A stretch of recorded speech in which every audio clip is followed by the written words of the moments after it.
ਵਾਹਿਗੁਰੂ ਜੀ ਕਾ ਖਾਲਸਾ ਵਾਹਿਗੁਰੂ ਜੀ ਕੀ ਫਤਿਹ। ਸੂਰਜ ਪ੍ਰਕਾਸ਼ ਗ੍ਰੰਥ 'ਤੇ ਜੋ ਸਾਡੀ ਵਿਚਾਰ ਲੜੀ ਚੱਲ ਰਹੀ ਹੈ ਉਸ ਨੂੰ ਅੱਗੇ ਤੋਰਦੇ ਹੋਇਆਂ ਅਸੀਂ ਅੱਜ ਵਿਚਾਰ ਕਰਨੀ ਹੈ ਕਿ ਗੁਰੂ ਨਾਨਕ ਪਾਤਸ਼ਾਹ ਦੋ ਕੰਮਾਂ ਵਿੱਚ ਫੇਲ ਹੁੰਦੇ ਇਸ ਲਿਖਾਰੀ ਨੇ ਦਿਖਾਇਆ।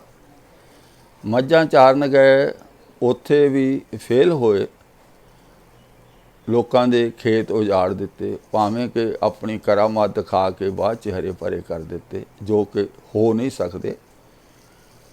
ਫਿਰ ਖੇਤੀ ਕਰਨ ਗਏ ਅਤੇ ਖੇਤੀ ਦੀ ਰਾਖੀ ਕਰਨ ਗਏ, ਉੱਥੇ ਜਾ ਕੇ ਫਿਰ ਪੇੜ ਥੱਲੇ ਦਰਖਤ ਥੱਲੇ ਸੌਂ ਗਏ ਔਰ ਖੇਤੀ ਸਾਰੀ ਉਜਾੜ ਦਿੱਤੀ। ਮਹਿਤਾ ਕਾਲੂ ਜੋ ਇਹਨਾਂ ਦੇ ਪਿਤਾ ਜੀ ਸਨ, ਬਹੁਤ ਹੀ ਗੁੱਸੇ ਹੋਏ। ਮੈਂ ਇੱਕ ਫਿਰ ਬੇਨਤੀ ਕਰ ਦੇਵਾਂ, ਇਹ ਖੋਜ ਦਾ ਕਾਰਜ ਹੈ, ਇਸ ਤੁਹਾਡੇ ਸਹਿਯੋਗ ਦੇ ਨਾਲ ਹੀ ਅੱਗੇ ਵੱਧ ਸਕਦਾ ਹੈ। ਤੁਸੀਂ ਵੀਡੀਓ ਦੇਖਦੇ ਹੋ, ਵੀਡੀਓ ਦੇਖ ਕੇ ਅਗਰ ਪਸੰਦ ਆਉਂਦੀ ਅੱਗੇ ਸਾਂਝਾ ਵੀ ਕਰੋ, ਇਸ ਨੂੰ ਪਸੰਦ ਵੀ ਕਰੋ ਅਤੇ ਮੇਰੇ ਚੈਨਲ ਸੱਚ ਦੀ ਖੋਜ with Baldev Singh M A ਨੂੰ ਸਬਸਕ੍ਰਾਈਬ ਵੀ ਕਰੋ, ਤਾਂ ਕਿ ਉਤਸ਼ਾਹ ਮਿਲਦਾ ਰਹੇ, ਅਸੀਂ ਵੱਧ ਤੋਂ ਵੱਧ ਖੋਜ ਕਾਰਜ ਕਰਕੇ ਤੁਹਾਡੇ ਸਾਹਮਣੇ ਮੈਂ ਇਹਨਾਂ ਨੂੰ ਪੇਸ਼ ਕਰ ਸਕਾਂ। ਜਦੋਂ ਗੁਰੂ ਨਾਨਕ ਪਾਤਸ਼ਾਹ ਦੋਨਾਂ ਕੰਮਾਂ ਵਿੱਚ ਫੇਲ ਹੋ ਗਏ, ਅਸਲ ਵਿੱਚ ਮੈਂ ਦੱਸ ਦੇਵਾਂ, ਸਾਡੇ ਸਤਿਗੁਰੂ ਕਿਸੇ ਕੰਮ ਵਿੱਚ ਕਦੀ ਫੇਲ ਨਹੀਂ ਹੋਏ, ਹਮੇਸ਼ਾ ਜਾਗਦੇ ਰਹੇ ਅਤੇ ਜਾਗਣ ਦਾ ਹੁਕਾ ਦਿੰਦੇ ਰਹੇ। ਇਹ ਸ਼ੈਤਾਨ ਲਿਖਾਰੀ ਦੀ ਕੁਟਲ ਨੀਤੀ ਹੈ, ਜਿਹੜੀ ਮਿੱਠੀ ਜ਼ਹਿਰ ਸ਼ਹਿਦ ਦੇ ਵਿੱਚ ਰਲਾ ਕੇ ਜ਼ਹਿਰ ਸਾਨੂੰ ਦਿੰਦਾ। ਇਸ ਨੇ ਸਾਡੇ ਸਤਿਗੁਰੂ ਨੂੰ ਬਿਲਕੁਲ ਹਰ ਫੀਲਡ ਵਿੱਚ ਨਿਕੰਮਾ ਸਿੱਧ ਕਰਨਾ। ਹਾਲਾਂਕਿ ਵਲ ਫਰੇਬ ਨਾਲ ਇਹ ਕਹਿੰਦਾ ਜੀ ਰੱਬ ਦੇ ਰੰਗ ਵਿੱਚ ਰੰਗੇ ਹੋਏ ਸਨ, ਉਹਨੂੰ ਵਧੀਆ ਦੱਸਦਾ, ਪਰ ਸ਼ੈਤਾਨੀ ਇਹ ਕਰਦੇ ਵੀ ਕਿਸੇ ਕੰਮ ਵਿੱਚ ਵੀ ਗੁਰੂ ਨਾਨਕ ਸਾਹਿਬ ਨੂੰ ਪਾਸ ਨਹੀਂ ਹੋਣ ਦਿੰਦਾ, ਉਹਨਾਂ ਨੂੰ ਸਮਾਜ ਦਾ ਸਮੇਂ ਦਾ ਹਾਣੀ ਬਣਨ ਨਹੀਂ ਦਿੰਦਾ, ਹਰ ਜਗ੍ਹਾ ਉਹਨਾਂ ਨੂੰ ਪਿੱਛੇ ਰੱਖਦਾ। ਅਤੇ ਜਦੋਂ ਇਹ ਸਭ ਕੁਝ ਹੋਇਆ ਅਤੇ ਇਹਨਾਂ ਦੇ ਪਿਤਾ ਜੀ ਬਹੁਤ ਹੀ ਨਾਰਾਜ਼ ਹੋਏ, ਅਤੇ ਨਾਰਾਜ਼ ਹੋ ਕੇ ਉਹ ਕੀ ਕਹਿਣ ਲੱਗੇ, ਤੈਨੂੰ ਵਪਾਰ ਕਰਨ ਦੀ ਵੀ ਅਕਲ ਨਹੀਂ ਹੈ ਅਤੇ ਨਾ ਹੀ ਖੱਤਰੀ ਵਰਨ ਦੀ ਕੋਈ ਰੀਤੀ ਜਾਣਦੇ ਹੋ। ਦੂਸਰਿਆਂ ਨੂੰ ਤਾਂ ਸਿੱਖਿਆ ਦਿੰਦਾ ਥੱਕ ਗਿਆ ਹੈ, ਮਤਲਬ ਤੂੰ ਦੂਸਰਿਆਂ ਨੂੰ ਤਾਂ ਬਹੁਤ ਸਿੱਖਿਆ ਦਿੰਦਾ ਹੈ ਵੀ ਕਿਰਤ ਕਰੋ, ਪਰ ਆਪ ਐਸਾ ਨਹੀਂ ਕਰਦਾ।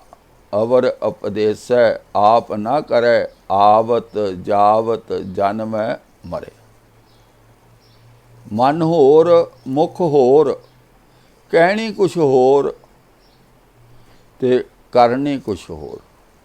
ਕਰਨੀ ਔਰ ਕਥਨੀ ਦਾ ਅਧੂਰਾ ਇਹ ਕਵੀ ਗੁਰੂ ਨਾਨਕ ਪਾਤਸ਼ਾਹ ਨੂੰ ਦੱਸ ਰਿਹਾ, ਔਰ ਗੁਰੂ ਨਾਨਕ ਪਾਤਸ਼ਾਹ ਦੇ ਮੂੰਹੋਂ ਐਕਸੈਪਟ ਵੀ ਕਰਾ ਰਿਹਾ। ਕਿਉਂ? ਗੁਰੂ ਨਾਨਕ ਪਾਤਸ਼ਾਹ ਇਸ ਗੱਲ ਨੂੰ ਮੰਨਦੇ ਆ ਕਿ ਇਹ ਗਲਤੀ ਹੈ, ਮਤਲਬ ਮੈਂ ਕੰਮ ਠੀਕ ਨਹੀਂ ਕਰ ਰਿਹਾ। ਮਤਲਬ ਇਹਦੂ ਵੱਡਾ ਹਮਲਾ ਸਾਡੇ ਸਤਿਗੁਰੂ 'ਤੇ ਕੋਈ ਕੀ ਕਰ ਸਕਦਾ ਹੈ। ਅਤੇ ਉਹਨਾਂ ਦੇ ਪਿਤਾ ਜੀ ਨੇ ਕਿਹਾ, ਪਰ ਆਪ ਕਦੇ ਵੀ ਘਰ ਵਿੱਚ ਕੁਝ ਵੀ ਕਮਾਈ ਕਰਕੇ ਨਹੀਂ ਲਿਆਂਦਾ। ਗੁਰੂ ਜੀ ਨੇ ਆਪਣੇ ਪਿਤਾ ਜੀ ਦੇ ਬਚਨ ਚੁੱਪ ਕਰਕੇ ਸੁਣ ਲਏ। 2 ਘੜੀਆਂ ਬੀਤੀਆਂ ਤਾਂ ਤਪਦੇ ਹਿਰਦੇ ਠੰਡੇ ਹੋ ਗਏ, ਭਾਵ ਸਾਰਾ ਕੁਝ ਮਹਿਤਾ ਕਾਲੂ ਨੋਰਮਲ ਹੋ ਗਏ। ਕਹਿਣ ਲੱਗੇ, ਗੁਰੂ ਜੀ ਪਿਤਾ ਜੀ ਨੂੰ ਕੀ ਕਹਿਣ ਲੱਗੇ, ਪਿਤਾ ਜੀ ਮੇਰੀ ਪਿਛਲੀ ਗਲਤੀ ਮੁਆਫ ਕਰੋ। ਭਾਵ ਗੁਰੂ ਨਾਨਕ ਪਾਤਸ਼ਾਹ ਮੰਨ ਗਏ ਕਿ ਪਹਿਲਾਂ ਮੈਂ ਗਲਤੀ ਕੀਤੀ ਸੀ, ਉਸ ਨੂੰ ਮਾਫ ਕਰੋ। ਮੈਂ ਦੁਬਾਰਾ ਕਿਸੇ ਕੰਮ ਨੂੰ ਨਹੀਂ ਵਿਗਾੜਾਂਗਾ। ਜਿਹੜਾ ਵੀ ਕੰਮ ਕਰਵਾਉਣ ਦੀ ਆਪ ਜੀ ਦੀ ਇੱਛਾ ਹੋਵੇਗੀ, ਉਹ ਕੰਮ ਮੈਂ ਬੜੇ ਪ੍ਰੇਮ ਨਾਲ ਕਰਾਂਗਾ। ਜਦੋਂ ਇਹ ਗੱਲ ਗੁਰੂ ਨਾਨਕ ਪਾਤਸ਼ਾਹ ਨੇ ਆਪਣੇ ਪਿਤਾ ਜੀ ਨੂੰ ਕਹੀ, ਤਾਂ ਮਹਿਤਾ ਕਾਲੂ ਨੇ ਕਿਹਾ ਵੀ ਪੁੱਤਰ ਹੁਣ ਵੱਡਾ ਹੋ ਗਿਆ, ਤੂੰ ਇੰਝ ਕਰ, ਇਹ ਸਾਰਾ ਪਸ਼ੂਆਂ ਦਾ ਕੰਮ ਵੀ ਛੱਡ, ਖੇਤੀ ਦਾ ਕੰਮ ਵੀ ਛੱਡ, ਅਤੇ ਹੁਣ ਤੂੰ ਖੱਤਰੀ ਦਾ ਪੁੱਤਰ ਆਂ ਅਤੇ ਵਪਾਰ ਕਰ। ਮੈਂ ਤੈਨੂੰ 20 ਰੁਪਏ ਦਿੰਦਾ, तो जाके कोई चंगा जिहा सौदा कर, इहो जिहा वपार कर, इहो जिहा वधिया सौदा लिया वपार कर, तां कि असीं अगे वध सकीए। तो गुरु नानक पातशाह कहंदे ठीक है। हुण इत्थे तुहानूं एक गल होर दसदा। गुरु नानक साहब दा सलाहकार नाल एक भेजिया जांदा। वो कौन है? वो आ काल्पनिक भाई बाला, जिहड़ा कि कदी पैदा ही नहीं होया। इस नूं बुलाया जांदा ते मेहता कालू इस काल्पनिक भाई बाले नूं कहंदे आ कि तूं सियाणा आ। हालांकि इस ग्रंथ इस किताब विच लिखिया होया कि भाई बाला गुरु नानक पातशाह नूं 3 साल छोटा सी। असी उस गुरु नानक पातशाह जिस नूं कहने कि वो साडे सतगुरु सन, पर यह कवि ये लिखारी पता की कह रहा? ये कह रहा कि गुरु नानक पातशाह बिल्कुल अज्ञानी सन और गुरु नानक पातशाह के पिता मेहता कालू ने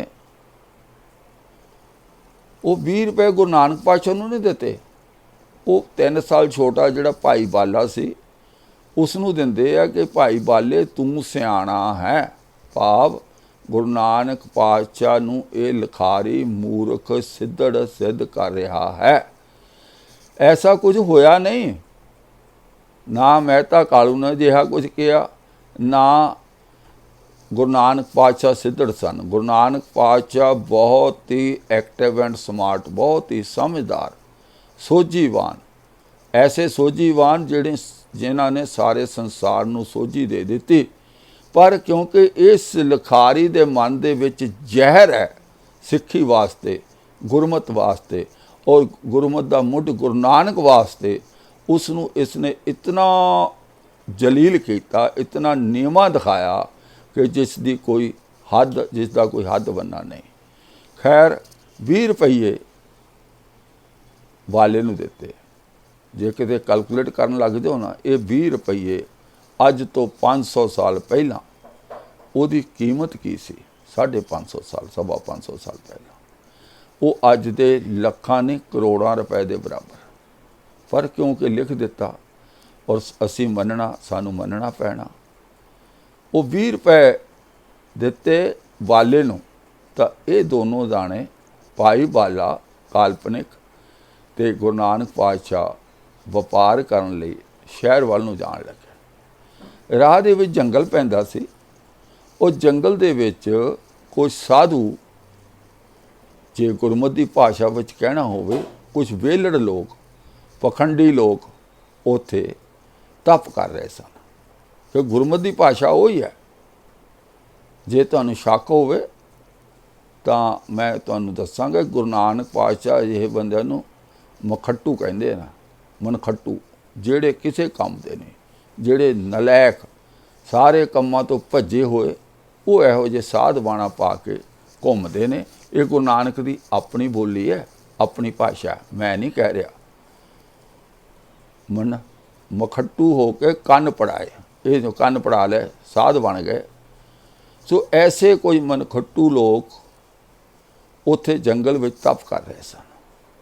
गुरु नानक पातशाह ने उन्होंने देखा तो भाई बाले नूं कहण लगे कि ये जिहड़े लोग, इन्हां दे तन ते कपड़े भी है नहीं, ये कई दिनों के भुखे लगते हैं, क्यों ना इन्हां नाल गल कीती जावे। और जाके गुरु नानक पातशाह ने एक लिखी कहानी अनुसार उन्हां नाल गल कीती ते उन्हां नूं पुछया भई तुसीं राशन पानी, लंगर पानी? वो कहिंदे कई दिन हो गए छके नूं, भी कोई सानू लिया दिंदा तां असीं छक लैने, नहीं तां असीं तां भगती करते हैं। भगती की कर रहे सी? कोई पुट्ठा लटक रहा सी, कोई एक लत्त दे भार खड़ा सी, कोई पानी विच खड़ा सी, कोई किसी तरह का तप कर रहा सी, अपने शरीर नूं कष्ट दे रहे सन। तां उन्हां तों इस कहानी अनुसार सतगुरु नानक पातशाह बहुत प्रभावित होए और उन्होंने कहा भी तुसी आ लो पैसे। भाई बाले नूं कहिंदे पैसे दे दो मैनू, इन्हां नूं देने आ। तो भाई बाले ने कहा भी देखो मैनू ਸੱਚਾ ਸੌਦਾ ਕਰਨ ਨੂੰ ਪੈਸੇ ਦੇਣ ਲਈ ਕਿਹਾ ਸੀ, ਇਹ ਕੀ ਕੰਮ ਕਰਨ ਲੱਗੇ? ਪਿਤਾ ਜੀ ਗੁੱਸੇ ਹੋਣਗੇ। ਤੇ ਗੁਰੂ ਨਾਨਕ ਪਾਤਸ਼ਾਹ ਦੇ ਮੁਖ ਚੋਂ ਇਹ ਕਢਾਇਆ ਜਾ ਰਿਹਾ, ਇਹਦੋਂ ਸੱਚਾ ਸੌਦਾ ਹੋਰ ਚੰਗਾ ਸੌਦਾ ਕੀ ਹੋ ਸਕਦਾ ਹੈ? ਤੇ ਭਾਈ ਵਾਲਾ ਕਹਿੰਦਾ ਫਿਰ ਤੁਹਾਡੀਆਂ ਤੁਸੀਂ ਜਾਣੋ, ਆਹ ਲਓ ਫੜੋ 20 ਰੁਪਈਏ। ਉਹ 20 ਰੁਪਈਏ ਲਿਜਾ ਕੇ ਉਹਦੀ ਸ਼ੱਕਰ ਲਿਆਂਦੀ, ਖੰਡ ਲਿਆਂਦੀ, ਉਹਦਾ ਦੁੱਧ ਲਿਆਂਦਾ, ਉਹਦਾ ਆਟਾ ਲਿਆਂਦਾ, ਚੌਲ ਲਿਆਂਦੇ, ਔਰ ਸਾਰੀ ਰਸਤ ਲਿਆ ਕੇ ਉਹਨਾਂ ਨੂੰ ਭੋਜਨ ਛਕਾਇਆ। ਸਾਰੀ ਗੱਲ ਨੂੰ ਜਲਦੀ ਨਿਬੇੜਦੇ ਹਾਂ, ਪਰ ਅਸੀਂ ਹੁਣ ਜਿਹੜੀ ਗੱਲ ਕਰਨੀ ਹੈ ਕਿ ਪਹਿਲੀ ਗੱਲ ਵੀ ਗੁਰੂ ਨਾਨਕ ਪਾਤਸ਼ਾਹ ਦਾ ਤਪ ਸਾਧਨ ਦੇ ਬਾਰੇ ਗੁਰਬਾਣੀ ਵਿੱਚ ਕੀ ਹੁਕਮ ਹੈ। ਗੁਰੂ ਨਾਨਕ ਪਾਤਸ਼ਾਹ ਜੀ 1410 ਅੰਕ ਤੇ ਗੁਰੂ ਗ੍ਰੰਥ ਸਾਹਿਬ ਵਿੱਚ ਗੁਰੂ ਨਾਨਕ ਪਾਤਸ਼ਾਹ ਦੀ ਬਾਣੀ ਹੈ। ਉਹਦੇ ਵਿੱਚ ਲਿਖਿਆ, ਤਨ ਨਾ ਤਪਾਏ ਤਨੂਰ ਜਿਉਂ, ਬਾਲਣ ਹੱਡ ਨਾ ਵਾਲ, ਸਿਰ ਪੈਰੀ ਕਿਆ ਫੇੜਿਆ, ਅੰਦਰ ਪਿਰੀ ਸੰਭਾਲ। ਗੁਰੂ ਪਾਤਸ਼ਾਹ ਆਊਟਰਾਈਟਲੀ ਸਿੱਧੇ ਤੌਰ ਤੇ ਤਪ ਸਾਧਨ ਨੂੰ ਕਰਮ ਕਾਂਡ, ਪਖੰਡ, ਗਲਤ ਕੰਮ ਕਹਿੰਦੇ ਆ ਕਿ ਇਹ ਕੰਮ ਰੱਬੀ ਮਾਰਗ ਦੇ ਕੰਮ ਨਹੀਂ ਹਨ। ਇਹ ਇੱਕ ਤੁਕ ਮੈਂ ਦੱਸੀ ਹੈ। ਗੁਰੂ ਗ੍ਰੰਥ ਸਾਹਿਬ ਜੀ ਵਿੱਚ ਬੇਅੰਤ ਜਗ੍ਹਾ ਐਸੇ ਕਰਮ ਕਾਂਡਾਂ ਨੂੰ, ਐਸੇ ਪਖੰਡਾਂ ਨੂੰ ਰੱਦ ਕੀਤਾ ਹੋਇਆ। ਸੋ ਇਹ ਕਵੀ ਦੀ ਮਨਸ਼ਾ ਹੀ ਇਹ ਹੈ ਕਿ ਜਿੰਨੀ ਬਾਣੀ ਗੁਰੂ ਸਾਹਿਬਾਨ ਨੇ ਗੁਰੂ ਗ੍ਰੰਥ ਸਾਹਿਬ ਵਿੱਚ ਰਚਿਤ ਕੀਤੀ ਹੈ, ਰਚਨਾ ਕੀਤੀ ਹੈ, ਉਹ ਸਾਰੀ ਬਾਣੀ ਦੇ ਇੱਕ ਇੱਕ ਅੱਖਰ ਨੂੰ, ਇੱਕ ਇੱਕ ਲਾਈਨ ਨੂੰ ਇਸਨੇ ਆਪਣੀਆਂ ਕਹਾਣੀਆਂ ਦੁਆਰਾ ਰੱਦ ਕਰਨਾ। ਔਰ ਸਾਡੀ ਬਦਕਿਸਮਤੀ ਇਹ ਹੈ ਕਿ ਸਾਡੀਆਂ ਗੁਰਮਤਿ ਦੀਆਂ ਸਟੇਜਾਂ ਤੋਂ ਗੁਰਬਾਣੀ ਦਾ ਵਿਖਿਆਨ ਨਹੀਂ ਹੁੰਦਾ, ਗੁਰਬਾਣੀ ਦੀ ਵਿਚਾਰ ਨਹੀਂ ਹੁੰਦੀ, ਉੱਥੇ ਆ ਕਥਾ ਕਹਾਣੀਆਂ ਸੁਣਾਈਆਂ ਜਾਂਦੀਆਂ। ਜੇ ਗੁਰਬਾਣੀ ਦੀ ਗੱਲ ਕੋਈ ਹੁੰਦੀ ਵੀ ਹੈ, ਉਹ ਕੀਰਤਨ ਹੁੰਦਾ। ਉਹ ਕੀਰਤਨ ਐਸੇ ਸਾਜ਼ਾਂ ਨਾਲ ਜ਼ੋਰ ਸ਼ੋਰ ਨਾਲ ਹੁੰਦਾ ਹੈ ਕਿ ਸਾਨੂੰ ਸਿਰਫ ਸਾਜ਼ ਸੁਣਾਈ ਦਿੰਦੇ ਨੇ, ਉਹਨਾਂ ਦੀਆਂ ਤਰਜ਼ਾਂ ਸੁਣਾਈ ਦਿੰਦੀਆਂ ਨੇ। ਅਸਲੀ ਜਿਹੜਾ ਤੱਤ ਹੁੰਦਾ ਗੁਰਬਾਣੀ ਦਾ, ਉਹ ਨਾ ਤਾਂ ਸਾਨੂੰ ਸਮਝ ਆਉਂਦਾ, ਨਾ ਕੋਈ ਸਮਝਾਉਣ ਦੀ ਕੋਸ਼ਿਸ਼ ਕਰਦਾ ਹੈ। ਔਰ ਕਹਾਣੀਆਂ ਆ ਸਾਨੂੰ ਬੜੀਆਂ ਲਵੇੜ ਕੇ ਸੁਆਦੀ ਬਣਾ ਕੇ ਸਾਨੂੰ ਸੁਣਾਈਆਂ ਜਾਂਦੀਆਂ। ਉਹ ਸਾਨੂੰ ਮੂੰਹ ਜ਼ਬਾਨੀ ਯਾਦ ਹੈ, ਔਰ ਸਾਨੂੰ ਇਹ ਪੂਰਾ ਵਿਸ਼ਵਾਸ ਹੈ, ਔਰ ਅਸੀਂ ਇਹ ਪੂਰਾ ਮੰਨਦੇ ਹਾਂ ਕਿ ਗੁਰੂ ਨਾਨਕ ਪਾਤਸ਼ਾਹ ਨੇ ਭੁੱਖੇ ਸਾਧੂਆਂ ਨੂੰ 20 ਰੁਪਈਆਂ ਦਾ, 20 ਅੱਜ ਦੇ ਕਰੋੜਾਂ ਰੁਪਏ ਦੇ ਨਾਲ ਦਾ ਕਿੰਨਾ ਕੁ ਰਸ ਲਿਆਂਦਾ ਹੋ, ਉਹਨੇ ਤਾਂ ਨਿਬੇੜ ਦਿੱਤਾ ਕਿ ਸਾਰੀ ਰਸਤੇ ਇੱਕ ਬੰਦਾ ਚੱਕ ਕੇ ਲਿਆਇਆ, ਉਹਨੂੰ ਲਿਆਉਣ ਦਾ ਸ਼ਾਇਦ 1 ਰੁਪਈਆ ਕਿਰਾਇਆ ਦਿੱਤਾ। ਇਸ ਤਰ੍ਹਾਂ ਕਰਕੇ ਉਹਨਾਂ ਨਿਬੇੜ ਦਿੱਤਾ, ਸਾਰਾ ਸੌਖਾ ਹੀ ਕੰਮ ਨਿਬੇੜ ਦਿੱਤਾ। ਪਰ ਕੀ ਇੱਦਾਂ ਹੋ ਸਕਦਾ ਹੈ? ਫਿਰ ਗੁਰੂ ਨਾਨਕ ਪਾਤਸ਼ਾਹ ਜੇ ਬਾਣੀ ਵਿੱਚ ਕੁਝ ਹੋਰ ਲਿਖਦੇ ਹੋਣ, ਬਾਣੀ ਵਿੱਚ ਤਾਂ ਇਹ ਲਿਖਦੇ ਹੋਣ ਤਪ ਸਾਧਨਾ ਮਨਮਤ ਹੈ, ਤਪ ਸਾਧਨਾ ਮਾੜੀ ਗੱਲ ਹੈ, ਪਰ ਉਹ ਤਪ ਸਾਧਨ ਵਾਲੇ ਸਾਧੂਆਂ ਨੂੰ ਜਾਂ ਸਾਰਾ ਜਿਹੜਾ ਪੈਸੇ ਆ ਲੁਟਾ ਕੇ ਆ ਗਏ। ਇੱਕ ਨੁਕਤਾ ਇੱਥੇ ਅਸੀਂ ਹੋਰ ਵਿਚਾਰਨਾ, ਗੁਰੂ ਨਾਨਕ ਪਾਤਸ਼ਾਹ ਅਜਿਹੇ ਵਿਹਲੜ ਬੰਦਿਆਂ ਨੂੰ ਮਨਖੱਟੂ ਕਹਿੰਦੇ ਆ ਕਿ ਉਹ ਕੰਮਕਾਰ ਤੋਂ ਭੱਜ ਕੇ, ਔਰ ਉਹ ਕੰਨਾਂ 'ਚ ਕਿਸੇ ਨੇ ਮੁੰਦਰਾਂ ਪਾ ਲਈਆਂ, ਕਿਸੇ ਨੇ ਕੋਈ ਸਾਧ ਬਾਣਾ ਪਾ ਲਿਆ, ਉਹਨਾਂ ਨੂੰ ਨਿਕੰਮੇ ਕਹਿੰਦੇ ਆ। ਔਰ ਜਿਹੜਾ ਸੇਵਾ ਦਾ ਸੰਕਲਪ ਗੁਰੂ ਪਾਤਸ਼ਾਹ ਨੇ ਦਿੱਤਾ, ਉਹਦੇ ਵਿੱਚ ਇੱਕ ਨੁਕਤਾ ਉਹਨਾਂ ਬੜਾ ਸਪਸ਼ਟ ਕੀਤਾ। ਆਪਣੀ ਬਾਣੀ ਵਿੱਚ ਕਹਿੰਦੇ ਨੇ, ਘਾਲ ਖਾਏ ਕਿਛ ਹੱਥੋਂ ਦੇ, ਨਾਨਕ ਰਾਹ ਪਛਾਣੇ ਸੇ। ਵੀ ਕੰਮ ਕਰੇ, ਮਿਹਨਤ ਕਰੇ, ਔਰ ਆਪਣੀ ਕੀਤੀ ਹੋਈ ਮਿਹਨਤ ਵਿੱਚੋਂ ਉਹ ਸਾਂਝਾ ਕਰੇ ਸਮਾਜ ਦੇ ਨਾਲ, ਹੱਥੋਂ ਕੁਛ ਛੱਡੇ ਆਪਣੀ ਕਮਾਈ ਦਾ। ਪਰ ਇਸ ਕਹਾਣੀ ਵਿੱਚ ਗੁਰੂ ਨਾਨਕ ਪਾਤਸ਼ਾਹ ਦਾ 20 ਰੁਪਈਆਂ ਵਿੱਚ ਕੋਈ ਯੋਗਦਾਨ ਨਹੀਂ ਸੀ। ਉਹ ਤਾਂ ਬਾਪੂ ਦੀ ਕਮਾਈ ਸੀ। ਹੁਣ ਕੋਈ ਪੁੱਤਰ ਆਪਣੇ ਬਾਪੂ ਦੀ ਕਮਾਈ ਨੂੰ ਉਜਾੜ ਕੇ ਆ ਜਾਏ ਅੱਜ ਕੋਈ ਲੱਖਾਂ ਕਰੋੜਾਂ ਰੁਪਈਆ, ਤਾਂ ਫਿਰ ਅਸੀਂ ਉਸ ਪੁੱਤਰ ਦੇ ਬਾਰੇ ਕੀ ਕਹਾਂਗੇ। ਤੁਹਾਡਾ ਸਾਡਾ ਹੀ ਪੁੱਤਰ ਕੋਈ ਅਜਿਹਾ ਕੰਮ ਕਰਦਾ ਹੈ ਤਾਂ ਅਸੀਂ ਉਸ ਨੂੰ ਸ਼ਾਬਾਸ਼ ਦਿਆਂਗੇ। ਸਾਰੀ ਜ਼ਿੰਦਗੀ ਦੀ ਰਾਸ ਪੂੰਜੀ ਸਾਨੂੰ ਰਿਟਾਇਰਮੈਂਟ ਤੋਂ ਬਾਅਦ ਜੋ ਮਿਲਦੀ ਹੈ 40 ਲੱਖ 50 ਲੱਖ ਰੁਪਈਆ, ਉਹ ਪੁੱਤਰ ਨੂੰ ਦੇ ਦਈਏ ਕਿ ਪੁੱਤਰ ਹੁਣ ਤੂੰ ਸਿਆਣਾ ਹੋ ਗਿਆ, ਜਾ ਆ ਲੈ ਫੜ ਪੈਸੇ ਤੇ ਜਾ ਕੇ ਕੋਈ ਵਪਾਰ ਕਰ ਤਾਂ ਕਿ ਸਾਡੀ ਰੋਜੀ ਰੋਟੀ ਚੱਲਦੀ ਰਹੇ। ਉਹ ਪੁੱਤਰ ਸ਼ਾਮ ਨੂੰ ਘਰ ਆ ਜਾਏ ਕਿ ਬਾਪੂ ਜੀ ਉਹ ਜਿਹੜਾ 50 ਲੱਖ ਦਿੱਤਾ ਸੀ, ਰਾਹ ਦੇ ਵਿੱਚ ਨਾ ਸੜਕ 'ਤੇ ਇੱਕ ਨਿਸ਼ਾਨ ਸਾਹਿਬ ਗੱਡ ਕੇ ਨਿਹੰਗ ਸਿੰਘ ਬੈਠੇ ਸਨ, ਮੈਂ ਜਾਂਦਾ ਜਾਂਦਾ ਉਹਨਾਂ ਕੋਲ ਰੁਕ ਗਿਆ ਤਾਂ ਉਹ ਮੈਨੂੰ ਕਹਾਣੀਆਂ ਸੁਣਾਉਣ ਲੱਗੇ। ਉਹ ਕਹਿੰਦੇ ਵੀ ਗੁਰੂ ਦੀ ਸੇਵਾ ਸਭ ਤੋਂ ਉੱਤਮ ਸੇਵਾ, ਇੱਥੇ ਅਸੀਂ ਬਹੁਤ ਵੱਡਾ ਗੁਰਦੁਆਰਾ ਬਣਾਉਣਾ, ਉੱਥੇ ਗੁਰੂ ਦਾ ਲੰਗਰ ਚੱਲਿਆ ਕਰੇਗਾ ਅਤੇ ਇੱਥੇ ਖੁੱਲ੍ਹੇ ਦਿਲ ਨਾਲ ਸੇਵਾ ਕਰੋ, ਤੁਹਾਡਾ ਜੀਵਨ ਸਫਲਾ ਹੋਊਗਾ, ਤੁਹਾਡੇ ਧਨ ਵਿੱਚ ਵਾਧਾ ਹੋਏਗਾ, ਤੁਹਾਡਾ ਬਿਜ਼ਨਸ ਬਹੁਤ ਖੁਸ਼ਹਾਲ ਹੋਏਗਾ। ਉਹਨਾਂ ਨੇ ਮੈਨੂੰ ਸੋਹਣੀਆਂ ਸੋਹਣੀਆਂ ਕਹਾਣੀਆਂ ਸੁਣਾਈਆਂ ਤਾਂ ਮੈਂ ਉਹ ਸਾਰੇ ਪੈਸੇ 50 ਲੱਖ ਰੁਪਈਆ ਉਹਨਾਂ ਦੇ ਅੱਗੇ ਮੱਥਾ ਟੇਕ ਦਿੱਤਾ। ਐਦੂ ਵਧੀਆ ਬਿਜ਼ਨਸ ਕੀ ਹੋ ਸਕਦਾ। ਧਰਮ ਕਰਮ ਲਈ ਮੈਂ ਪਿਤਾ ਜੀ ਤੁਹਾਡੇ ਜ਼ਿੰਦਗੀ ਦੀ ਸਾਰੀ ਪੂੰਜੀ ਦੇ ਆਇਆ, ਤਾਂ ਫਿਰ ਤੁਸੀਂ ਕੀ ਕਰੋਗੇ। ਹਾਰਟ ਅਟੈਕ ਨਹੀਂ ਆਏਗਾ ਤੁਹਾਨੂੰ, ਤੁਸੀਂ ਬਹੁਤ ਖੁਸ਼ ਹੋਵੋਗੇ, ਪੁੱਤਰਾ ਸ਼ਾਬਾਸ਼, ਬਹੁਤ ਵਧੀਆ ਕੰਮ ਕੀਤਾ।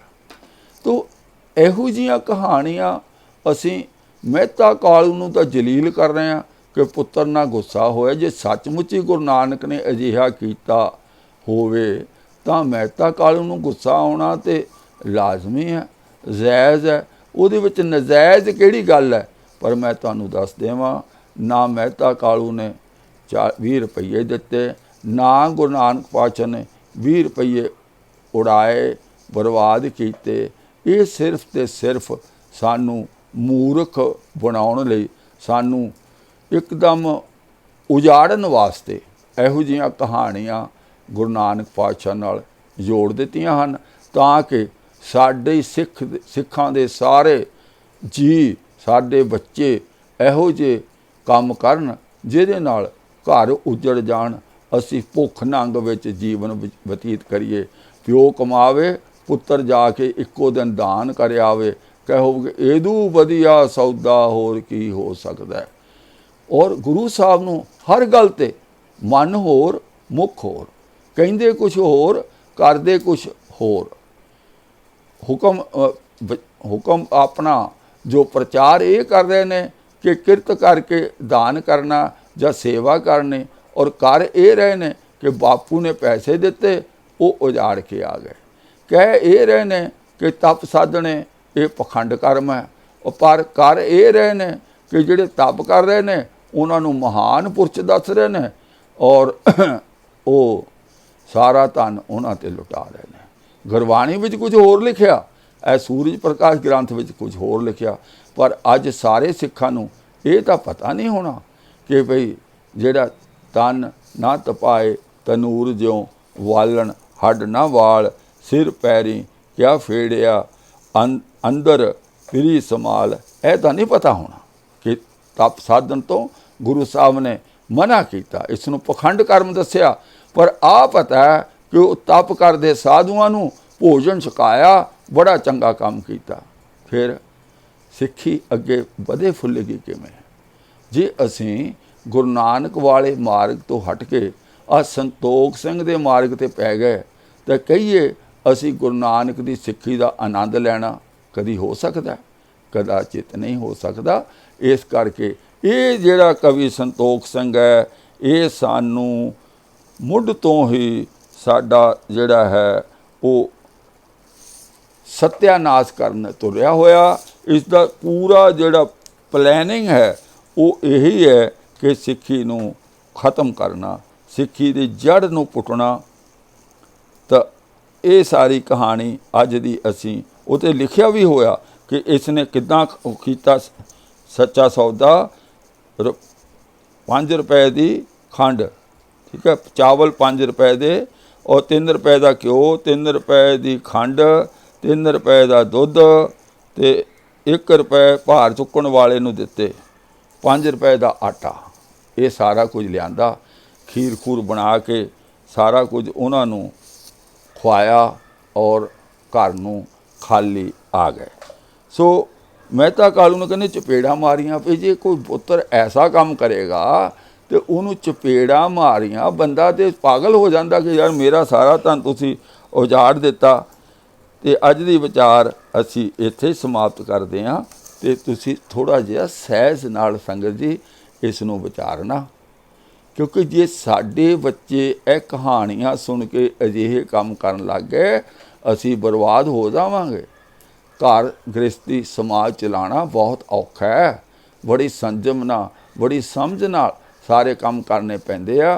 पर इस ग्रंथ के करता ने ऐसियां ऊल जलूल फजूल कहानियां साडे गल पा दित्तियां, असी गल पवा लईआं। इन्हां तो लाहा कुछ नहीं होना। ये सारियां कहानियां गुरु ग्रंथ साहिब जी नूं मुढ़ तो रद्द करदियां हन। जेकर गुरु ग्रंथ साहिब जी नूं अपना गुरु मानते हो, अपना ज्ञानदाता मानते हो भाई, फिर इस ग्रंथ इस किताबचे नूं कवि संतोख सिंह दे लिखे नूं रद्द करना पैना है। जे रद्द नहीं करोगे फिर 2 बेड़ियां दे सवार कदी मंजिल ते कदी किनारे नहीं लगते, डुबना ही डुबना वो तय है, वो पक्का है। इस करके आओ असी सूरज प्रकाश वालों हट के गुरु ग्रंथ साहब वाल मुख करिए, गुरु ग्रंथ साहब अनुसार अपना जीवन बतीत करिए। भुल्लां चुक्कां दी माफ़ी, वही बेनती वार वार। जे ये उद्यम चंगा लगता है तो मेरे चैनल नूं सबसक्राइब करो, वीडियो नूं साझा करो, वीडियो नूं पसंद करो तो घंटी दे बटन नूं भी दबा दिओ। आओ फतेह बुलाइए। वाहिगुरू जी का खालसा, वाहिगुरू जी की फतेह।